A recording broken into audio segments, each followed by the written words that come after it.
여러분, 한번 생각해 보셨나요? 역사는 과거를 통해 배우는 것이지 과거를 심판하기 위한 게 아니라는 것을요. 우리 대한민국은 정말 수많은 어려움을 헤쳐나오며 지금의 모습을 갖추었습니다. 오늘의 대한민국은 특정 누군가의 공로가 아니라 우리 모두가 각자의 자리에서 흘린 땀과 눈물로 만들어진 결과물이라는 거죠. 그 과정에서 실수도 있었고 아쉬운 부분도 있었겠죠. 하지만 지금 와서 과거의 잘잘못을 파고드는 게 정말 우리에게 도움이 될까요? 사람들은 흔히 결과만 보고 이건 누구 잘못이야 라고 손가락질하고 싶어 합니다. 그런데 말이죠. 역사의 순간순간은 당시에는 최선의 선택이었다는 거예요. 생각해 보세요. 7, 80년대 산업화 과정에서 한강이 오염됐던 것은 안타까운 일이지만 그 시절에는 먹고 살아야 한다는 절박함이 있었습니다. 만약 그때 환경만 생각했다면 지금 우리가 누리는 경제적 풍요로움이 가능했을까요? 아마 힘들었을 것입니다. 역사는 흑백 논리로 단순하게 평가할 수 없는 복잡한 그림입니다. 결국 오늘의 번영하는 대한민국이 존재한다는 사실 자체가 과거의 모든 결정이 어떤 식으로든 긍정적으로 작용했다는 증거 아닐까요? 결과가 좋다면 그 과정에서 있었던 시행착오를 굳이 문제 삼을 필요가 없는 거죠.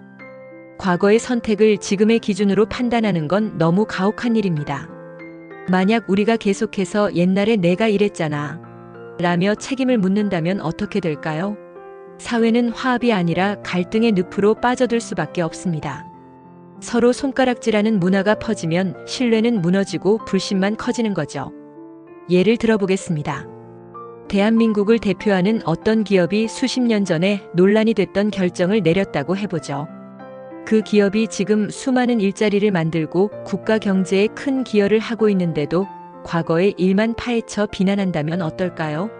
그 기업은 위축될 수밖에 없고 결국 그 피해는 우리 모두에게 돌아올 것입니다. 우리가 정말 나아가야 할 방향은 과거를 파헤치는 게 아니라 그 경험으로부터 교훈을 얻어 더 밝은 미래를 함께 만드는 것입니다. 어제의 실수를 말하기보다 오늘 무엇을 할지 결정하는 게 더 중요하다는 말이 있죠. 과거의 잘잘못을 따지는 데만 매달리면 정작 지금 우리가 해야 할 일은 놓치게 됩니다. 대한민국이 걸어온 길이 완벽하진 않았어도 진짜 중요한 건 이제 어디로 갈 것인가 하는 거죠. 과거를 돌아보는 건 필요해요. 하지만 그게 서로를 비난하고 정치적 싸움의 도구가 되면 안 됩니다. 오히려 우리는 이런 생각을 해야 합니다.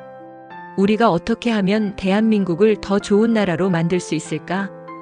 이런 고민과 지혜를 모으는데 에너지를 쏟아야 하지 않을까요? 과거의 잘잘못을 따지는 건 우리에게 전혀 도움이 되지 않습니다. 오늘의 대한민국은 우리 모두가 함께 만들어 온 결과물이고 그 과정에서의 모든 선택이 지금의 우리를 잇겠습니다. 그러니 중요한 건 과거의 교훈을 발판 삼아 어떻게 더 나은 미래로 나아갈지를 고민하는 거예요. 분열보다는 화합을, 비난보다는 발전을 추구하는 것.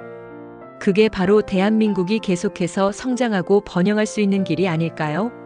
과거는 배움의 장이지 재판정이 아니니까요. 우리 모두 뒤돌아보기보다 앞을 바라보며 함께 나아가는 대한민국을 만드는데 힘을 모았으면 좋겠습니다.